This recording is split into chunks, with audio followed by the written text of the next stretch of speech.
بسم اللہ الرحمن الرحیم۔ السلام علیکم، میں شکیل ملک آپ کی خدمت میں حاضر ہوں۔ آج کے دن کا آغاز تحریک انصاف کے لیے اچھا نہیں ہے، کیونکہ آج سب سے پہلے ان کے لیے بری خبر سے دن کا آغاز ہوا، اور خبر یہ تھی کہ تحریک انصاف کے رہنما شاہ محمود قریشی کو اڈیالہ جیل سے رہا ہوتے ہی پولیس نے GHQ حملہ کیس میں گرفتار کر لیا ہے۔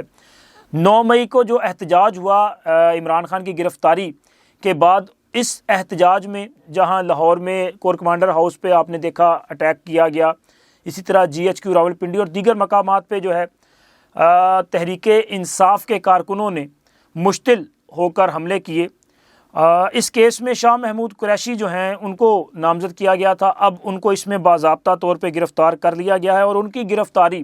ہماری اس خبر کی تصدیق کرتی ہے جو ہم تسلسل سے آپ کے ساتھ شیئر کر رہے تھے کہ تحریک انصاف کے حوالے سے فیصلہ سازوں کا جو فیصلہ ہے اس کے مطابق تحریک انصاف اب کہیں بطور سیاسی جماعت جو ہے نظر نہیں آئے گی، یعنی کہ PTI از نو مور۔ تو جناب علی، نہ صرف یہ کہ اگر کوئی یہ سوچ رہا تھا نا کہ عمران خان نہیں تو شاید نمبر 2 کے لیے کچھ جو ہے وہ نرم گوشہ موجود ہوگا، تو نہ جناب، نہ کوئی نمبر 1 ہے، نہ کوئی نمبر 2 ہے، اور نہ کوئی نمبر 3 ہے۔ مطلب کہ تحریک انصاف کا جو 9 مئی کا اقدام ہے وہ ناقابل قبول ہے، اور اس کو کسی صورت بھی جو ہے نہ برداشت کیا جائے گا اور نہ ہی معافی ملے گی۔ اور اس کے ساتھ ساتھ تحریک انصاف کے حوالے سے کچھ اور چیزیں بھی جو ہیں وہ منظر عام پر آ رہی ہیں۔ اب ایک طرف تو تحریک انصاف کے لیے مشکلات ہے، دوسرا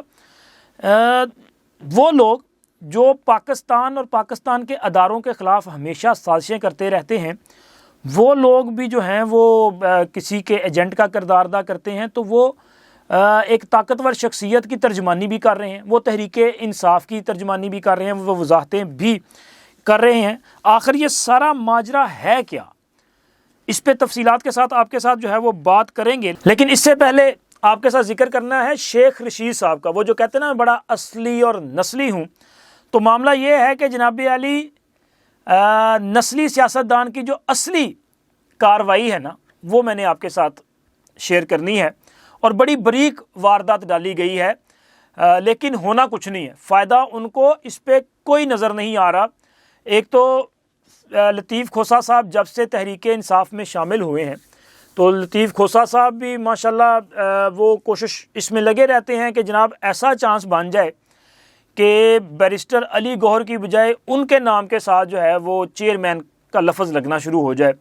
اور وہ تو اتنے اتاولے ہیں کہ انہوں نے از خود ہی یہ کہنا شروع کر دیا کہ جی میں چونکہ زیادہ سینئر ہوں تو بیرسٹر علی گوہر سے تو میرا تجربہ زیادہ، لہٰذا میں عمران خان کی جگہ پہ ہوں، یعنی کہ میں پارٹی کا چیئرمین ہوں۔ ابھی تک خود تحریک انصاف والوں کو سمجھ نہیں آ رہی کہ پارٹی کا چیئرمین ہے کون۔ عمران خان جو کہ پارٹی کے بانی چیئرمین ہیں، اس وقت وہ پارٹی کے چیئرمین کا جو عہدہ ہے اس پہ موجود نہیں ہے۔ بیرسٹر علی گوہر کے انتخابات متنازع ہیں، اس پر عبوری ریلیف ملا ہے، پشاور ہائی کورٹ نے انہیں عبوری ریلیف دیا ہے، لیکن 9 جنوری تک ہے۔ اب پتہ نہیں 9 جنوری کو کیا فیصلہ ہوتا ہے۔ اگر تو ان کے انتخابات قبول کر لیے گئے تو پھر بیرسٹر گوہر جو ہیں وہ چیئرمین ہو سکتے ہیں، بلے کا نشان رہ سکتا ہے، لیکن اگر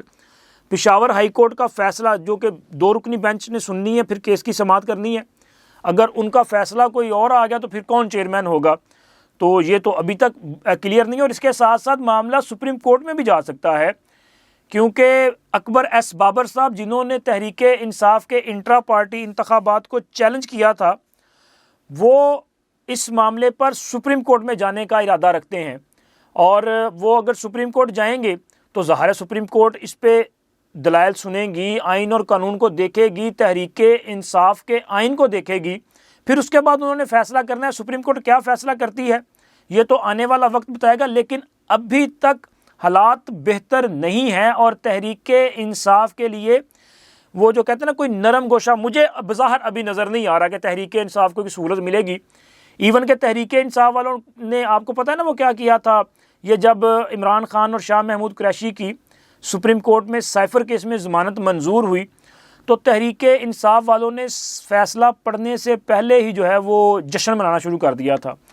اور انہوں نے مٹھائیاں تقسیم بھی کر دیں۔ اچھا، جب فیصلہ انہوں نے پڑھا نہیں تھا، حالانکہ میں نے جو ویلوگ کیا تھا میں نے اس میں بڑی وضاحت کے ساتھ بتا دیا تھا کہ بھائی آپ خوش نہ ہوں، آپ فیصلے کو پڑھ لیں، ایسا نہ ہو کہ آپ کی امیدوں پہ پانی پھر جائے۔ اور جس طرح آج یہ ٹرینڈ چلا رہے ہیں کہ نورین رو رہی ہے، تو میں نے ان کو اس وقت بتایا کہ بھائی آپ روئیں گے، آپ چیخیں ماریں گے۔ خیر ان کو سمجھ نہیں آئی، تو ویری نیکسٹ ڈے ان کو اندازہ ہوا کہ ان کے ساتھ ہوا کیا۔ جمعے والے دن ضمانت منظور ہوئی تھی، اور ہفتے والے دن ایک دن میں 12 گواہان جو ہیں ان کی شہادتیں ریکارڈ ہوئی تھی اڈیالہ جیل میں سائفر کیس میں۔ اور کیونکہ سپریم کورٹ نے اپنے اس فیصلے میں یہ لکھا تھا کہ یہ جو ضمانت منظور کی جا رہی ہے اس کی آڑ میں کسی قسم کی کوئی رکاوٹ برداشت نہیں کریں گے ٹرائل میں۔ وہ ٹرائل جو اڈیالہ جیل میں ہو رہا ہے اگر اس میں کوئی رکاوٹ ڈالیں گے تو وہ برداشت نہیں کی جائے گی، وہ سپیڈی ٹرائل ہی ہوگا۔ تو خیر ان کو بعد میں سمجھ آئی اور پھر انہوں نے اس پہ چیخو پکار کرنی شروع کر دی۔ اور اب شاہ محمود قریشی صاحب کے معاملے پہ دیکھ لیں کہ جناب علی ان کو میں کل جو ہے وہ شاہ محمود قریشی کی آزادی کو روکنے کے لیے ایک عارضی بندوبست سامنے آیا کہ ان کو 3 MP کے تحت نظر بند کر دیا گیا۔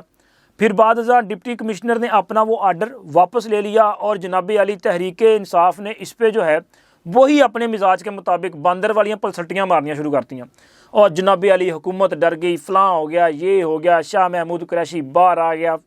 حالانکہ شاہ محمود قریشی اگر باہر آ جاتے نا تو میرا خیال ہے کہ تحریک انصاف مزید ایکسپوز ہوتی، کیونکہ شاہ صاحب نے باہر آ کے اپنا حق مانگنا تھا۔ انہوں نے کہنا تھا کون بیرسٹر گوہر، کون لطیف کھوسا، کون پرویز لائی، بھائی میں نے قربانیاں دی ہیں، وائس چیئرمین میں ہوں تو حق بھی میرا ہے چیئرمین کی سیٹ پہ بیٹھنے کا۔ تو خیر یہ لڑائی ہو سکتی تھی، لیکن اب خیر وہ لڑائی اس طرف نہیں گئی۔ لیکن جناب علی شاہ محمود قریشی صاحب کو پولیس نے GHQ حملہ کیس میں گرفتار کر لیا ہے۔ اچھا، ان کی گرفتاری بھی بڑی مزیدار ہوئی ہے، مطلب بڑے باعزت طریقے سے بھی گرفتاری دے سکتے تھے۔ جب آپ کو پتا ہے کہ آپ کے خلاف کیس ہے اور پولیس موجود ہے، یہ آپ کو گرفتار کریں گے۔ آپ نے بات کی، آپ اپنی بات کریں اور بڑے باوقار انداز میں عزت کے ساتھ بہادری کے ساتھ آتے اور کہتے لو جی کرو گرفتار۔ لیکن قریشی صاحب وہ ایک جنگلے کے اندر کھڑے ہیں اور وہاں پہ وہ کھڑے ہو کے تقریر کیے جا رہے ہیں، بات کیے جا رہے ہیں، لیکن آگے پاؤں نہیں بڑھا رہے کہ جناب مجھے گرفتار نہ کر لیں۔ تو وہ کافی دیر پولیس والوں نے انتظار کیا، پھر اس کے بعد انہوں نے قریشی صاحب کو جا کے وہاں سے نکالا ہے۔ اچھا، دھکے دے کے ان کو نکالا گیا ہے اور ان کو پھر گاڑی میں ڈالا گیا ہے، اور گاڑی میں ڈالتے ہوئے بھی معصوف جو ہیں وہ تقریر فرما رہے تھے اور کہہ رہے تھے کہ جی میں بے گناہ ہوں، میں نے کسی قسم کا کوئی جرم نہیں کیا۔ قریشی صاحب آپ اگر بے گناہ ہیں اور آپ نے کسی قسم کا کوئی جرم نہیں کیا تو پھر یہ جو سائفر تھا اس میں آپ کا نام کیسے آ گیا؟ اس میٹنگ میں جس میں سازش ہوئی اس میں تو آپ کا مشورہ بھی شامل تھا۔ خیر وہ تو کیس چل رہا ہے نا۔ دوسرا یہ جو GHQ حملہ ہے یا کور کمانڈر ہاؤس پہ حملہ ہے، اس کی پلاننگ جو ہے وہ زمان پارک میں ہوتی رہی اور ان میٹنگز میں آپ موجود رہے ہیں، اور آپ خود بھی دیکھیں وہ جو ملتان میں کارروائی کی گئی، آپ نے لوگوں کو کہا نہیں آ جائیں، آپ لوگوں کو نکالنے کے لیے گھروں سے دعوت دیتے رہے کہ نکلو باہر، آپ کے لیڈر کو گرفتار کیا گیا ہے، آپ نے اپنا رد عمل دینا ہے۔ تو جناب اب آپ بھلے جو مرضی کریں، لیکن وہ قصہ مختصر یہ ہے کہ قریشی صاحب برے طریقے سے پھنس چکے ہیں، ان کا بچنا بھی اتنا ہی مشکل ہے جتنا کہ عمران خان کا مشکل ہے۔ اور یہ جو نورین رو رہی کا ٹرینڈ چلا رہے ہیں نا، اب دیکھیں نورین رو رہی ہے، تحریک انصاف ٹرولنگ کرتی ہے، یہ سب کو پتا ہے، وہ سوشل میڈیا پہ ٹرینڈ جو ہے وہ کریٹ کرتی ہے، پھر اس کو اتنا زیادہ ٹرول کرتی ہے کہ وہ ظاہر ٹاپ ٹرینڈ پہ چلا جاتا ہے۔ کل سے نورین رو رہی ہے ٹرینڈ چل رہا ہے اور لوگ پریشان ہیں کہ بھائی یہ کیا ماجرا ہے۔ جناب اصل کہانی یہ ہے کہ نورین جو ہے، نورین فاروق نامی ایک خاتون ہے جو تحریک انصاف کی رہنما ہے، انہوں نے تحریک انصاف کے انٹرا پارٹی انتخابات کو چیلنج کیا تھا جیسے اکبر ایس بابر صاحب نے چیلنج کیا تھا، اور ان کا دعویٰ ہے یہ 1999 سے جو ہے وہ تحریک انصاف کا حصہ ہیں اور یہ مختلف عہدوں پہ بھی رہی ہیں، اور یہ تحریک انصاف کی وہ کافی جو متحرک خواتین تھیں ان میں ان کا شمار ہوتا رہا ہے۔ لیکن ان کے وہ چیلنج کرنے اور پھر اس کے بعد یہ معاملہ جب پشاور ہائی کورٹ چلا گیا اور پشاور ہائی کورٹ نے ظاہر ہے ان کے الیکشن کمیشن کا فیصلہ کالعدم قرار دے دیا تھا، تو تحریک انصاف والوں نے وہ نورین رو رہی ہے کا ٹرینڈ جو ہے وہ سینئر صحافی حسن ایوب کے ایک ورڈ ہے اس کی بنیاد پہ، مطلب اس کو یوز کیسے کیا کہ حسن ایوب ایک ARV کے پروگرام میں بیٹھے ہیں اور وہاں پہ وہ بات کر رہے ہیں کہ نورین رو رہی ہے، یہ جو انٹرا پارٹی انتخابات کے معاملے پہ، تو انہوں نے تضحیق کرنے کے لیے مذاقاً اس کو ٹرینڈ بنا دیا کہ جناب نورین رو رہی ہے، اور نورین رونے کا ٹرینڈ چلانے والے اب دیکھیں کہ خود رو رہے ہیں۔ شاہ محمود قریشی کو گرفتار کر لیا گیا تو یوتھیے چیخیں مار رہے ہیں۔ عمران خان کے خلاف جو ہے وہ اپنا فرد جرم عائد ہوگی توہین الیکشن کمیشن کی، تب چیخیں ماریں گے۔ عمران خان کے خلاف جو ہے وہ سیفر کا اگر معاملہ آگے بڑھے گا، فیصلے کی طرف جائیں گے تو تب روئیں گے۔ اب عمران خان کے کاغذات نامزدگی مسترد ہونے جا رہے ہیں تو یہ پھر بھی چیخیں ماریں گے، کیونکہ ایک نااہل بندہ ہے نا یار۔ تو یہ جو ٹرینڈ چلا رہے ہیں یہ سارے کے سارے بیسیکلی خود ایکسپوز ہو رہے ہیں کہ بھائی کسی کو آپ جو ہے نا مذاقاً بات کر رہے ہو تو حقیقتاً آپ کے ساتھ جو ہے وہ یہی کچھ ہو رہا ہے، اور یہ اپنی حرکتوں سے باز نہیں آتے۔ یہ چونکہ ایک مزاج بن چکا ہے نا، جو بھی عمران خان کی محبت میں مبتلا ہوا یا جو بندہ پروجیکٹ عمران کے لیے جس کی خدمات حاصل کی گئیں، وہ اس قدر ڈھیٹ لوگ ہیں کہ یہ اپنی حرکتوں سے باز نہیں آتے، اور یہی معاملہ جو ہے وہ ہمیں نظر آ رہا ہے۔ یہ جو را کا ایجنٹ ہے نا، یہ بندہ یہ گھٹیا ترین آدمی عادل راجہ نام کا، اچھا اس کو میں بار بار ویلوگز کرتا ہوں، لیکن یہ گھٹیا آدمی ہمیشہ کام جو ہے وہ پاک فوج کے خلاف کرنے کی کوشش کرتا ہے، لیکن اس بار اس نے جو کام کیا ہے نا وہ بلی کہتے ہیں نا تھیلے سے باہر، کہ پروجیکٹ عمران کے جو چلانے والے تھے ان کو بھی اس نے خود ہی بے نقاب کر دیا ہے۔ یہ بندے کی نے ایک وضاحت کی ہے، لیکن سوال یہ ہے کہ یہ کیا ترجمان ہے؟ تو جناب میں آپ کے ساتھ اس کا ٹویٹ شیئر کر رہا ہوں، پھر آگے بات کرتے ہیں۔ اچھا، ان کا ٹویٹ ہے جس کی شروعات ہوتی وضاحت، PMLN میڈیا سیل کی جانب سے پھیلائی گئی غلط معلومات کے برعکس اس دعوے میں کوئی صداقت نہیں کہ فیض حمید، یعنی کہ سابق DG ISI کی بات کر رہے ہیں، فیض حمید PTI کی کسی بھی منصوبہ بندی میں ملوث ہیں۔ فیض اور باجوہ دونوں کا ایک ہی موقف ہے، اور فیض حمید کا PTI کے معاملات میں کوئی کردار نہیں ہے، وہ ریٹائرڈ زندگی گزار رہے ہیں۔ اب سوال یہ پیدا ہوتا ہے کہ کیا یہ فیض حمید اور جنرل باجوہ کے ترجمان ہیں جو ان کی ذات کے حوالے سے وضاحت کر رہے ہیں؟ تو میں صرف آپ کو بتاؤں گا کہ جناب علی فیض حمید، جنرل باجوہ اور یہ عادل راجہ، آپ کو یاد ہے کہ جب عمران خان کی حکومت تھی اور ایک پیج تھا تو یہ سارے کے سارے جو ہے نا وہ کوئی طاقت کے ساتھ عمران خان کی سپورٹ کر رہا تھا، اور کوئی کی بورڈ واریئرز کے پلیٹ فارم سے عمران خان کے لیے جو ہے وہ کوشاں تھا، اس کے لیے حالات کو سازگار کر رہا تھا، لوگوں کی ذہن سازی کر رہا تھا۔ یہ سارے کے سارے جو ہیں، اس کا مطلب ہے یہ کٹھے رہے ہیں، ٹھیک ہے۔ اور جناب علی مصوف نے آگے جا کے کہا ہے کہ مزید برآں عمران خان کے لیے فوج کی طرف سے کوئی سہولت یا آفر نہیں آئی ہے اور پالیسی میں کوئی تبدیلی نہیں کی گئی۔ آئیے گمراہ کن معلومات سے بچیں اور 8 فروری کو آنے والے ووٹ کی تیاری پر توجہ دیں۔ آپ کی شرکت اہم ہے، اور آپ کی شرکت کا سوچ کر جرنیلوں اور ان کے پالتو سیاستدانوں کی نیندیں حرام ہو چکی ہیں۔ اچھا، یہ میں آپ کو بتا دوں، یہ بیسیکلی ہماری خبر کی تصدیق کر رہا ہے جو ابھی میں نے آپ کو دی، اور پہلے بھی آپ کو کہہ رہا تھا کہ سر تحریک انصاف کا قصہ تمام ہو چکا ہے۔ 9 مئی کی سازش کے بعد تحریک انصاف بطور سیاسی جماعت جو ہے وہ ڈیل نہیں اس کے ساتھ کیا جا سکتا، کیونکہ یہ انتشاری لوگ ہیں، انہوں نے انتشار کیا ہے، تو جو 9 مئی میں ملوث ہیں ان کے لیے تو کسی قسم کی کوئی وہ آپ کہہ سکتے ہیں کہ اپنا ان کو ریلیف نہیں ملے گا۔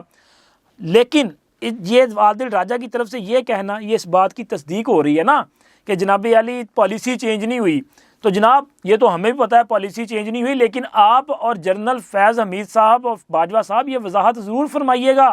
کہ یہ جو بندہ آپ کے لیے ترجمانی کر رہا ہے، اور یہ بندہ وہ ہے کہ جو را کی زبان بولتا ہے، جو بھارت کی زبان بولتا ہے، یہ بھارتی ایجنسی را کے جو ایجنٹس ہیں ان کے ساتھ اس کی بہت ساری آڈیوز جو ہیں وہ لیک ہو چکی ہیں، پاکستانی فوج کے خلاف یہ ان کے ساتھ مل کے سازشیں کرتا ہے، منصوبے بناتا ہے۔ تو ایسے بندے کی جانب سے آپ کے لیے وضاحت آنا جو ہے وہ بڑا تشویشناک معاملہ ہے، لہٰذا آپ کو اس پہ جو ہے وضاحت کرنی چاہیے، اور اس کے ساتھ ساتھ آپ لوگ بھی ضرور بتائیے گا کہ کیا آپ کو لگتا ہے کہ جو میں نے سوال اٹھایا ہے وہ جائز ہے، وہ کریکٹ ہے یا نہیں۔ کمنٹس باکس حاضر ہے۔ اب تک اتنا ہی، اللہ حافظ۔